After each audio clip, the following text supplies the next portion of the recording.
C'est aujourd'hui j'ai compris que Valverde c'est un vrai flemmard. Il n'a juste pas envie d'être meilleur buteur de Liga et s'il le veut, il le fait. Comment vous m'expliquez que le gars il a cette facilité d'allumer les cages? Le but qu'il vient de marquer là aujourd'hui les amis à la 93e minute en plus de ça, pour moi ça vaut 3 buts. Parce que dans ce match là si le Real Madrid faisait un match nul ou perdait c'était terminé la Liga. Il vient sauver le Real Madrid à la dernière minute les amis à la 93e minute. Il nous garde en vie les amis avec un bombasso comme il a l'habitude de le faire. Dites-vous que le gars cette saison il a 9 buts. Dans ces 9 buts là il n'y a pas un but où les gens n'ont pas attrapé leur tête comme ça. Pourquoi je vous ai toujours dit que ce gars-là, il a la phobie des vilains buts. Il est là que pour choquer. Je sais pas pourquoi, mais je sens que ce prochain Classico-là va être tendu. Que vu comment le Real Madrid s'accroche à cette Liga-là, les amis, on va pas rigoler avec le Barça le jour J. Ce qui est bien, c'est qu'eux aussi, de leur côté, ils galèrent. Donc là, on peut espérer un petit faux pas d'ici là. Sachant qu'hier, ils ont failli perdre, mais finalement, c'était fausse alerte. Cependant, faut pas oublier que le Real Madrid, on va jouer face à Retafe chez eux bientôt. Et Retafe, ça rigole pas, surtout là-bas. Par contre, malgré la victoire, on est tous d'accord pour dire que le match là n'était pas fameux, surtout la première mi-temps. La deuxième mi-temps, on s'est réveillé un peu. Il y a eu beaucoup de joueurs qui sont passés à côté de leur match. Heureusement que Valverde est là pour nous sauver. Chapeau à cet homme-là qui a été le seul offensif du côté du Real Madrid aujourd'hui. Il a été laissé tomber en première mi-temps. Et ça, on en reparle juste après.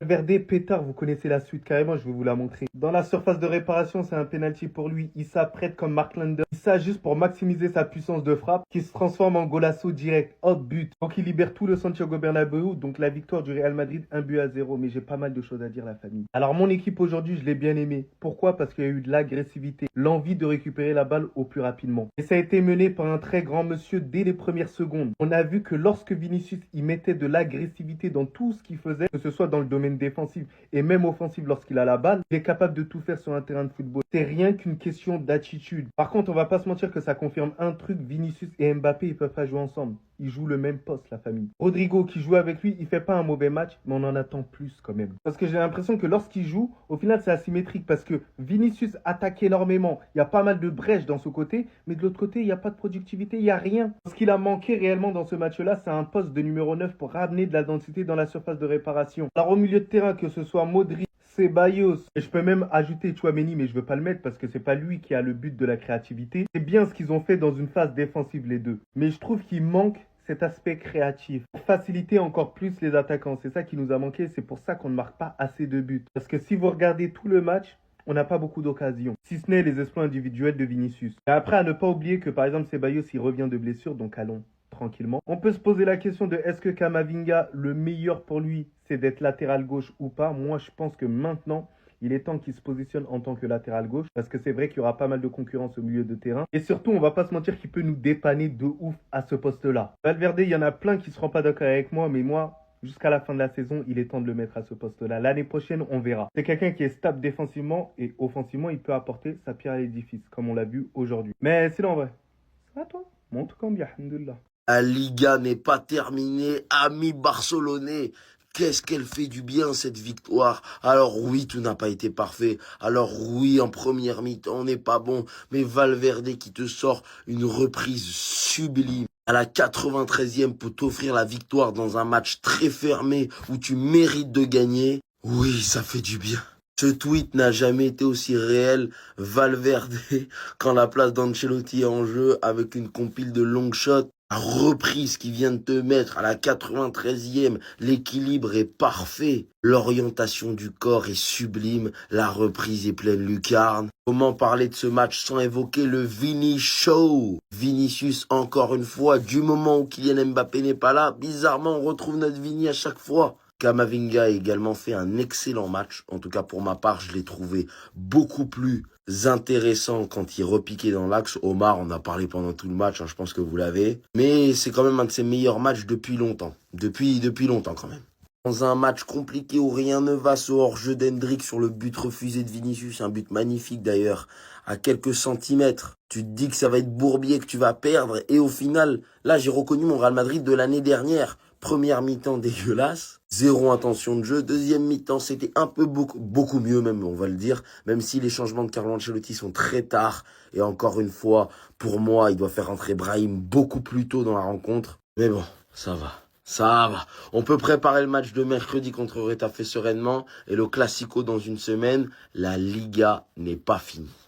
Nous étions à 5 5 petites minutes de confirmer cette Liga et d'avoir une avance de 6 points. Mais cet homme en a décidé autrement. L'un des sauveurs du Real a décidé de se réveiller en fin de match en envoyant un boulet de canon à la 92e, une superbe reprise. Sachant que mentalement ce match devenait compliqué, Bilbao a fait que défendre. Vinicius a même inscrit un top but. Franchement les gars, l'action elle était magnifique. Mais Hendrik fait action de jeu, but refusé. Et j'étais persuadé qu'ils allaient s'en sortir avec le match nul. C'est-à-dire 6 points d'avance pour le Barça. Après honnêtement, en début de match, on s'attendait tous pas à grand chose quand on a vu à quel point Bilbao a fait tourner. Mais s'il y a bien une chose qui est sûre, c'est qu'on le ressent dans le jeu. Cette compo est la meilleure pour le Real cette saison. Parce que même s'il y a eu qu'un but en fin de match, on a clairement vu que le Real jouait mieux contrairement à d'habitude. On a clairement vu que Vinicius était beaucoup plus à l'aise, beaucoup plus dangereux, beaucoup plus percutant et qu'il était intenable en 1 contre 1. Franchement les gars, moi je sais pas quoi vous dire, je suis dégoûté. Et tout ce qu'on va attendre c'est leur échec au prochain match contre Retafe, à l'extérieur. Ancelotti a eu chaud, mais moi ce qui m'intrigue encore plus c'est les choix qu'il aura à faire durant le Classico si Mbappé est disponible.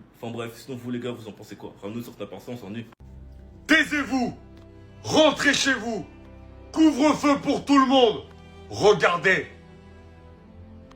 Admirez! Savourez! Applaudissez! El Falcon. El Falcon. Son surnom qu'on lui donne en Uruguay. Le Faucon. El Falcon.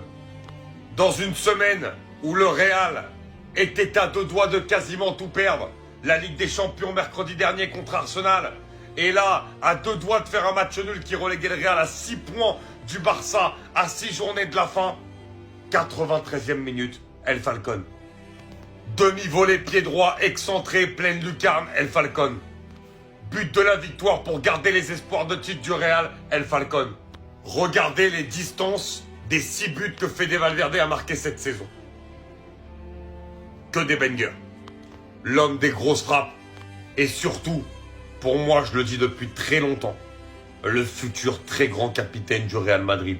Parce que marquer ce but-là, au vu du contexte, au vu de la situation catastrophique du Real Madrid après une élimination en Ligue des Champions, t'es à 2 doigts limite de faire laisser filer la Liga, et ben tu vas marquer ce but-là. Mais c'est pas n'importe quel but, c'est un des plus beaux buts de la saison, à la 93e minute pour sauver le Real. C'est dire à quel point c'est extraordinaire. Mais non, ils étaient à ça de la défaite, à ça. Et il y a ce timbré avec ses frappes de Batman. Frérot, c'est trop. En fait, ce championnat, c'est trop, mais ça va se jouer jusqu'à la dernière seconde. Même pas la dernière minute, la dernière seconde. Bon, j'avoue, le Barça, on a toujours des points d'avance sur eux, mais aujourd'hui, ils sont passés à ça de la défaite, j'ai trop la haine. Déjà, juste un truc, les supporters de Madrid, choisissez bien votre camp, il y en a. Pas tous, hein, parce qu'il y en a, c'est des bons, mais il y en a, choisissez bien votre camp. C'est vraiment ce joueur que vous voulez voir partir. C'est vraiment Vinicius qui se donne à fond, encore buteur aujourd'hui. Malheureusement, son but n'est pas accordé. Mais on a tous vu ce qu'il est capable de faire encore une fois. C'est votre meilleur attaquant. Il y en a, arrêtez de me raconter vos blabla. C'est votre meilleur attaquant. Vinicius, juste parce que il y a eu 6 mois de méforme où il est pas bon, il y en a voulu cracher dessus. Mais vous oubliez les 3-4 dernières années à son haut niveau. Lui, par contre, vraiment, faut vraiment faire quelque chose. Là, faut vraiment faire quelque chose. Les gars, les frappes de Valverde, il va en mettre combien comme ça? Il va en mettre combien dans sa carrière? C'est déjà le 10e, 15e, c'est pas possible. Et le pire, c'est que ça fait combien de fois qu'il met cette frappe quand le Real Madrid est en difficulté? Non les gars, c'est votre taulier, c'est votre soldat. Valverde, c'est trop. Moi je le dis depuis 1 an, 2 ans, ce milieu n'est pas assez mis en valeur, ce milieu n'est pas assez respecté. Toujours ils arrivent à s'en sortir, c'est une dinguerie ça. Vraiment le Real Madrid, je sais pas comment ils font. 0-0, bon vous aussi frérot, tu te prends une frappe de Valverde à la dernière minute. Bon après, il envoie une bastos, le gardien il peut rien faire, pas de souci. Mais je sais pas frérot, putain il y en a marre. Ah voilà Vinicius. Un point, c'est tout. C'est comme ça qu'on te considère, c'est comme ça qu'on t'aime. Quel match XXL, et ça fait longtemps que je l'avais pas vu à ce niveau-là, Vinicius. Alors je sais très bien qu'il y en a certains qui ne seront pas d'accord avec moi, mais on peut faire le lien avec l'absence de Kylian Mbappé. C'est une réalité. Au final, ça confirme un truc, les deux ne sont pas compatibles. Alors je sais que c'est pas que dû à l'absence de Kylian Mbappé, mais c'est dû aussi à une question d'attitude. Parce que de la première à la dernière seconde, Vinicius, il a couru comme un mort de faim, comme un chien. Il a maximisé le pressing du Real Madrid. C'est pour ça que le Real Madrid, on n'était pas trop acculé derrière. Ça montre que le football n'est qu'une question d'envie à ce moment-là. Depuis le début de la saison, ça faisait le nonchalant. Et là, aujourd'hui, t'as pas fait le nonchalant. Que ce soit sur les phases défensives où tu devais récupérer les ballons, mais aussi sur les phases offensives où t'as mis de l'agressivité. Parce que Vinicius, c'est pas un dribbleur comme Lamine Yamal un peu dans la nonchalance.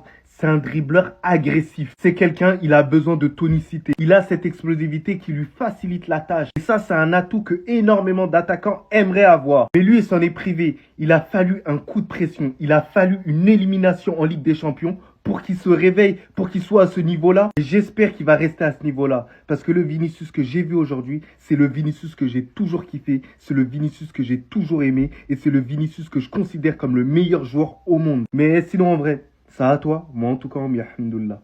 Cette image, elle trompe pas. Elle dit tout. Ancelotti soulagé qui vient enlacer Valverde après le coup de sifflet final. Tout ça parce que Valverde ne sait que mettre des bangers. Mais quel but qui vient sauver le Real Madrid. Reprise de volée. Peut-être on est dans Olivier Tom, je sais pas. La trajectoire qu'elle prend, personne la voit dedans. Une trajectoire extérieure avant de revenir bien comme il faut en pleine lucarne.